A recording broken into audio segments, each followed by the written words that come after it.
Welcome back to Boring Currency. Sometimes reality is stranger than fiction.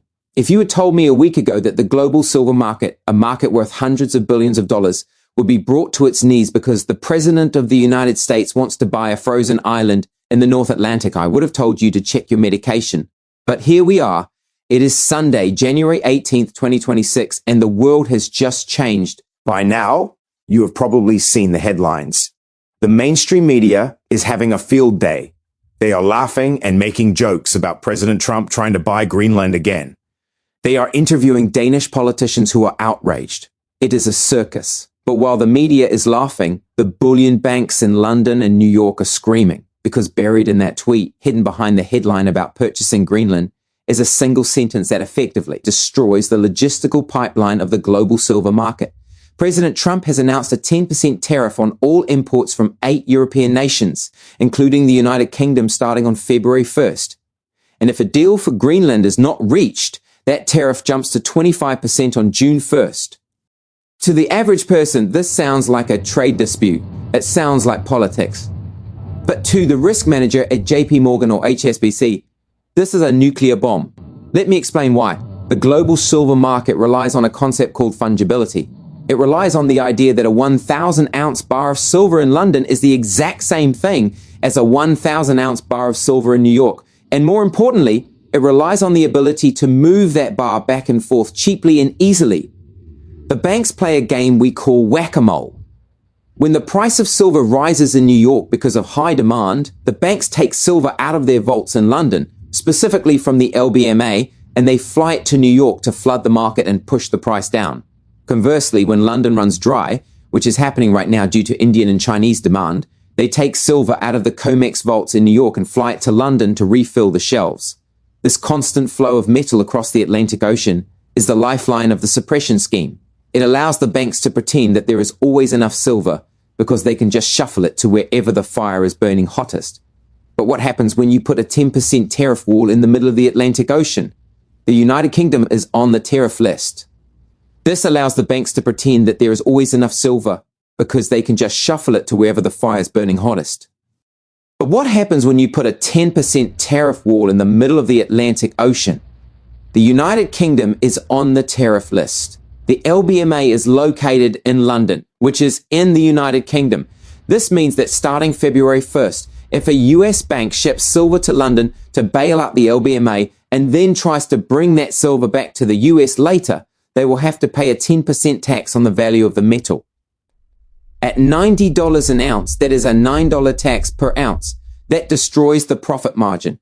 It destroys the arbitrage. It makes the whack-a-mole game mathematically impossible to play. Essentially, President Trump just turned the United States border into a one-way valve for silver. Metal can come in, perhaps if it comes from a non-tariff nation like Mexico, but metal cannot leave for London because if it leaves, it can never come back without a penalty that wipes out the bank's equity. This creates a trapped inventory scenario. The risk managers at the major banks are looking at this tweet right now on a Sunday, and they are issuing a stop move order. They are telling their logistics teams to halt all exports. They cannot risk sending metal to London if they cannot get it back. This effectively cuts the LBMA off from the Comex. It severs the connection between the world's 2 largest pricing hubs. And this is happening at the worst possible moment for London. We know, based on the vault data we analyzed in our previous video, that London is critically short of physical metal. The flows to India and China have drained the LBMA vaults to historic lows. They were counting on the 4.2 million ounces that were withdrawn from the Comex on Friday to save them. They were waiting for the cavalry to arrive from New York. But because of this tariff news, the cavalry is not coming. The silver that was supposed to fly to London is now grounded in New York. This transforms the Friday night heist we discussed yesterday. We thought that metal was leaving the country, but now it is likely stuck here. This is bullish for the US price, but it is catastrophic for the London price. If London cannot get supply from the US, and they cannot get supply from the miners, where do they get the metal to settle their contracts? They don't. London goes into a physical default much faster than New York. The Greenland tariff is a black swan, the London price. If London cannot get supply from the US and they cannot get supply from the miners, where do they get the metal to settle their contracts? They don't. London goes into a physical default much faster than New York. The Greenland tariff is a black swan. It is an event that nobody predicted, nobody priced in, and nobody has a model for. The algorithms that trade silver are programmed to look at interest rates, the dollar index, and industrial demand. They are not programmed to calculate the impact of a real estate dispute over an ice sheet in the Arctic. This is why human analysis matters. This is why you watch this channel. The machine is a trade war. We see a liquidity trap. The banks are now forced to make a choice. They have to choose which market to save. They can keep their metal in New York and let London burn, or they can send metal to London and trap it there forever, leaving New York exposed. They cannot save both. Because these banks are mostly US domiciled or have massive US operations, they will likely choose to protect the Comex. They will circle the wagons around New York. This leaves the LBMA exposed to the full force of the Asian demand we discussed. The Shanghai vacuum is still sucking, and now the New York spigot has been turned off. We are about to see a bifurcation of the Western silver market. We might see silver trading at $90 in New York and $110 in London, simply because the metal cannot move between the two cities. The law of one price has been repealed by executive order. In the next part of this deep dive, we are going to look at the logistics of the trap. We're going to explain the concept of the Roach Motel effect in commodity markets. We will explain why this tariff forces banks to hoard metal domestically, even if they don't want to. It forces them to become preppers. And we are going to discuss why this accidental policy might actually be the most effective America First move for critical minerals.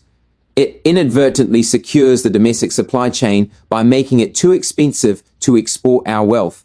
The media is laughing about Greenland, but the bankers are crying, and you, the silver stacker, should be paying very close attention because the walls of the prison just got higher and the silver is locked inside with you. We need to talk about a concept in commodity trading that is absolute life and death for the bullion banks. It is called the location swap. In a normal world, silver is liquid because the walls of the prison just got higher and the silver is locked inside with you. We need to talk about a concept in commodity trading that is absolute life and death for the bullion banks. It is called the location swap. In a normal world, silver is liquid. It flows like water. If JP Morgan has too much silver in New York and not enough in London, they don't just physically ship it immediately. They often do a swap. They trade ownership of bars in New York for ownership of bars in London with another bank. The system relies on the assumption that eventually the metal can be moved to balance the books without a penalty. It relies on the idea that an ounce of silver is worth the same amount on both sides of the Atlantic. But President Trump's 10% tariff has just destroyed that assumption. He has turned the United States bullion market into a Roach Motel. You know the old slogan, roaches check in, but they don't check out. Well, now silver checks into the US, but it doesn't check out. Here's the logic that every risk manager on Wall Street is grappling with this Sunday morning. Let's say you are a bullion bank. You see that London is desperate. Silver.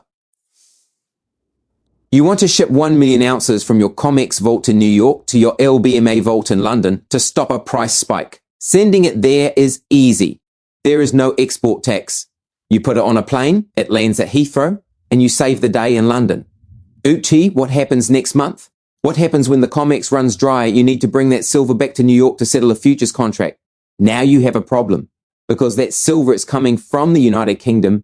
It is hit with a 10% tariff at US customs. If silver is trading at $90, you have to pay the US government $9 for every ounce you bring back.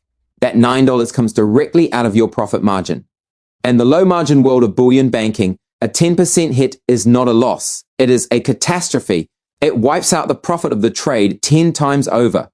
The risk manager looks at the spreadsheet and says, we cannot send the silver to London because once it leaves our soil, it effectively costs us 110% to get it back. The silver is trapped. This destroys the whack-a-mole game we discussed. The banks can no longer smooth out the volatility. If London spikes to $120 and New York stays at $90, the banks cannot step in to close.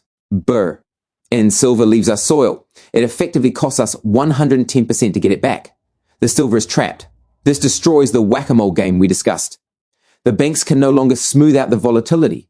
If London spikes to $120 and New York stays at $90, the banks cannot step in to close the gap. Ors, the tariff war was in the way. This creates market segmentation.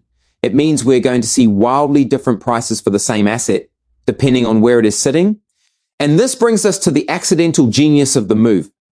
The media is focused on Greenland. They think this is about ego. They think it is about real estate. But look at the effect of the policy, not the headline. By trapping the silver in the United States, President Trump has created a domestic strategic reserve. We talked in our previous video about the need to secure critical minerals for national security. We talked about how the US Mint was running out of metal. Well, this tariff solves that problem instantly. If the banks cannot export silver to London because of the tax risk, that silver stays here. It stays in the Comex vaults. It stays available for Tesla. It stays available for Raytheon. It stays available for the US Mint. It forces the ghost supply to remain within the borders of the United States. It is America first applied to the periodic table. It forces the rest of the world, specifically Europe and the UK, to fend for themselves. It tells London, you are on your own. You cannot raid our vaults to save your exchange anymore. This puts the LBMA in a death spiral. London is the hub of the global physical trade, where the vast majority of silver flows to India and China. If London loses access to the US stockpile, they have zero buffer left. We know their vaults are empty. We know the float is gone. And now we know the resupply line is cut. This explains why the 4.2 million ounces that were withdrawn from Comex on Friday are so critical. On Friday, we thought that metal was leaving the country. But with this tariff announcement coming on Sunday, that metal is likely stuck. It is sitting in a warehouse near JFK Airport, wrapped in plastic with nowhere to go. The owner of that metal has a choice. They can ship it to London and eat the future tariff risk, or they can keep it in the US and sell it to a domestic buyer. Given the uncertainty, the smart move is to keep it here. This means that the physical squeeze in the United States might ease. They can ship it to London and eat the future tariff risk, or they can keep it in the US and sell it to a domestic buyer. Given the uncertainty, the smart move is to keep it here. This means that the physical squeeze in the United States might ease slightly in the very short term, but the physical squeeze in London is about to go nuclear. And because silver is a global asset, if London breaks, the whole system breaks. You cannot have silver trading at $200 in London and $90 in New York for long. The panic will spread. But there is another layer to this logistics trap. It involves the refiners. Many of the major refiners that supply the US market are located in Europe and Canada. If the tariff applies to any and all goods from these nations, then imported silver bars just got 10% more expensive. This raises the replacement cost for US dealers. If APMEX or JM Bullion wants to buy silver eagles and the US mint is closed, they often buy rounds from private mints. But those private mints buy grain from refiners. If the refiner is in Europe, the cost of that grain just went up by 10% overnight. That cost gets passed on to you. So even if the spot price stays at $90, the premium on physical silver in the US is about to jump again. The dealers have to price in the tariff. This validates the $120 street price we discussed yesterday. The tariff acts as a floor for premiums. It bakes inflation into the physical product. We are watching the balkanization of the financial world. The globalized, frictionless trade of the last 30 years is over. We are entering a world of walls, tariffs, and trapped assets. In this world, having physical metal in your own possession is the only safety. You don't want to own a contract for silver in London if London can't get delivery. You don't want to own an ETF that stores its metal in a jurisdiction targeted by a trade war. You want the metal in your hand. The Roach Motel effect means that any silver that enters the US financial system is never leaving. It is being hoarded by the state, by the banks, and by the industry. The logistics of the trap are perfect. It freezes the banks in place. It stops the shell game. It forces them to show their hand. And when they show their hand, the world will see that they are holding nothing but paper. In the next part of this deep dive, we're going to look at the London crisis. We're going to shift. This stops the shell game. It forces them to show their hand. And when they show their hand, the world will see that they are holding nothing but paper. In the next part of this deep dive, we are going to look at the London crisis. We're going to shift our focus across the ocean to the LBMA. We're going to explain why Monday morning in London could be the start of a historic default. New York is trapped, London is starving, and Shanghai is feasting. The logistics have broken. The price is next. We have analyzed the Roach Motel effect in New York. We have explained why the silver sitting in the United States is now trapped there by a 10% tariff war. But to understand the full gravity of what happens when the markets open on Monday, we have to look at London. The London Bullion Market Association is the beating heart of the global physical trade, while the Comex in New York is a futures casino. London is where the big physical deals are settled. For the last 3 years, London has been bleeding. We have watched a relentless exodus of silver from the LBMA vaults toward India and China. The inventory in London has dropped to levels that many analysts consider critical. The amount of silver that is unencumbered, meaning it isn't already owned by an ETF, is frighteningly low. London has been surviving on a lifeline. That lifeline was the ability to import metal from the Americas when NGs got tight. When the vaults in London ran dry, they could call up the bullion banks in New York to ship millions of ounces. And the banks would do it. They would execute a location swap to keep the game going. But yesterday, President Trump cut that lifeline by imposing a 10% tariff on imports from the United Kingdom. He made that transaction financially toxic. No bank in New York is going to ship silver to London if they have to pay a 10% penalty to bring it back.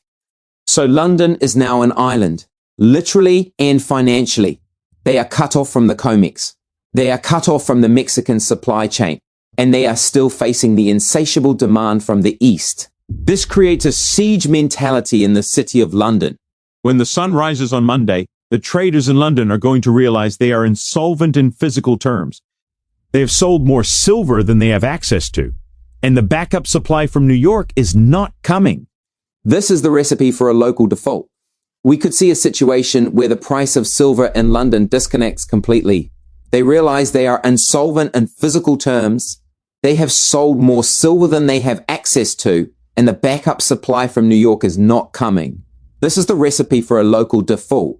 We could see a situation where the price of silver in London disconnects completely from the price in New York. We could see silver trading at $90 in the US, but $110 in London. Why? Because in London, the metal is scarcer, and because IT cannot be arbitrated away due to the tariff, the price difference will stick. This kills the concept of a global spot price. If you have a price in Shanghai, a price in London, and a price in New York, which one is the real price? The answer is the one where you can actually get the metal. Before we go deeper into the mechanics of the London collapse, I need to address something important. We are boring currency. We are the original source of this analysis. We spend hours digging through data to connect the dots between geopolitics and finance. Unfortunately, we have noticed a wave of copycat channels popping up using the same AI Asian guy avatar. They are copying our scripts word for word and taking our research. I want to be clear, we have only one channel, and it is this one. We are only on YouTube. We do not have a Twitter account or a Telegram for crypto. The other people using this avatar are not affiliated with us, and we do not take responsibility for their information. If you appreciate the work we do here, the forensic analysis, and the deep dives, please help us protect this community. Go down to the comment section right now and type "staying with the original." Let the algorithm know that you are here for the real analysis, not the copy-paste imitation. Thank you. Let's get back to the crisis in London. The bifurcation of the market is a nightmare for the banks because it destroys their hedging models. Most banks run a global book. They might be long silver, but ver in London and short silver in New York. In a normal world, these positions cancel each other out. They are hedged. But if the price in London screams higher than New York, their hedge breaks. They start losing money on the spread. This forces them to close their positions. They have to buy back their shorts in New York and sell their longs in London. This creates buying pressure in New York. The tariff that traps silver in the US actually forces the US price to rise. The banks have to buy New York contracts to cover they have to buy back their shorts in New York and sell their longs in London. This creates buying pressure in New York. The tariff that traps silver in the US actually forces the US price to rise. The banks have to buy New York contracts to cover the risk that London blows up. So the idea that trapped inventory would crash the US price is wrong. It creates a panic bid as banks scramble to rebalance their broken books. Let's look at the unallocated accounts in London. Millions of investors hold unallocated silver with LBMA member banks. This is essentially a fractional reserve banking system for metal. If London is cut off from supply, the risk of an unallocated default skyrockets. If you hold unallocated silver in London, you're basically holding a paper IOU from a bank that just lost its main supplier. When the market realizes that London is besieged, we expect a massive run on unallocated accounts. Investors will rush to convert their unallocated credits into allocated bars, but there aren't enough bars. This forces the banks to go into the open market and bid for any metal they can find. This is how a liquidity crisis turns into a solvency crisis. The Greenland tariff has exposed the fragility of the global system. It showed us that the silver market is not a unified ocean. It is a series of connected pools. London is now draining fast. New York is filling up with trapped capital that cannot leave. This makes the US market the most secure market in the world. If you own physical silver in the United States, you are holding strategic inventory. But if you own paper in London, you are holding a liability that is about to be tested. The divergence between the two markets will likely create chaos. On Monday morning, we might see the arbitrage bots malfunctioning with wider spreads. This is what happens when the logistics break. The pricing mechanism fails. And remember the 4.2 million ounces we discussed in the Friday night heist. We can be almost certain that metal is now stuck. The owner of that metal is sitting on a pile in New York that they cannot export without a 10% loss. So what will they do with it? They will hold it, they will wait, or they will sell it to a domestic buyer like Tesla or the US Mint. This implies that the domestic supply in the US might stabilize, but at a much higher price point. The tariff trap is the ultimate unintended consequence. A dispute over an island in the Arctic has triggered a meltdown in the city of London. This implies that the domestic supply in the US might stabilize, but at a much higher price point. The tariff trap is the ultimate unintended consequence. A dispute over an island in the Arctic has triggered a meltdown in the city of London. It proves how tight the market truly is. In a market running on fumes, a tariff is a spark in a powder keg. London is burning, the bridge is cut, and the fire is spreading. In the next part of this deep dive, we are going to look at the Monday morning gap. We are going to analyze how the charts will likely react to this logistical nightmare. The system is fragmenting. The global order is dissolving, and silver is the only thing that is real. Staying with the original, don't forget to leave that comment. Now, let's prepare for the Monday open. We have arrived at the conclusion the world of silver we woke up to this Sunday morning is fundamentally different from the one we lived in on Friday. We have deconstructed the Roach Motel logistics and exposed the crisis facing the LBMA. The era of a unified global frictionless silver market is over. President Trump's executive order reintroduced the laws of physics and geography into a market that had forgotten them. So what does the future look like? We are not going to make a prediction for Monday morning's exact open price. The price could gap up $20, or the banks could try to smash it down one last time. Instead, we are going to look at the long-term structure. We are entering the era of regional pricing. In this new era, the price of silver will be determined by where it sits. Metal inside the United States will trade at a premium as strategic silver. Metal in London, however, is now stranded silver, disconnected from production in the Americas. This bifurcation destroys the ability of the commercial banks to suppress the price. Suppression requires certainty and the global flow to bail the banks out. But the tariff introduces basis risk, the banker's nightmare. If the tariff will prevent moving metal, their hedge falls apart and they are exposed. When banks face unquantifiable risks, they stop shorting and reduce leverage. The paper shorts are leaving the building because the game has become too dangerous. Without artificial suppression, silver will finally be free to find its natural equilibrium. It is a price high enough to incentivize new mining in a world where energy is expensive. It is a price that reflects silver's status as the unsung hero of the digital economy. So what is the verdict for you, the individual? Finally, be free to find its natural equilibrium. It is a price high enough to incentivize new mining in a world where energy is expensive. It is a price that reflow. CTS silver's status as the unsung hero of the digital economy. So what is the verdict for you, the individual investor strategy? Number one, geographic diversification is dead. In a world of trade wars, moving metal across borders is becoming impossible. The safest place for your silver is where you are. Strategy number 2, ignore the spot price. The spot price you see on TV is now just a math error, an average of 2 broken markets. Value your stack based on replacement cost. If you sold your silver today, could you buy it back? What premium would you pay? Strategy number 3, the long game. The tariff on the UK is just the first domino in a shift toward resource nationalism. Every country is going to start hoarding what they have. We are returning to a world where hard assets are the only collateral that matters. The tariff trap has locked the door. The silver is staying here. As we head into this week, expect chaos and confusing statements from the banks. But you know the truth. You know that the logistics have snapped. We just need to know that the trajectory is up and the floor is solid. The government has inadvertently rigged the game in favor of the physical holder. So, hold your position. Do not get shaken out by the volatility. Eventually, the price will settle much, much higher than $90. Thank you for being part of the boring currency community. We know there are copycats trying to steal our work, but you are here because you want the research. You want the dots connected. Leave a comment saying, I'm staying with the original, to let us know you are part of the real team. The week ahead will be one for the history books. Stay safe and keep your eyes on the physical reality, not the paper illusion. We will see you on the other side of the open. Subscribe.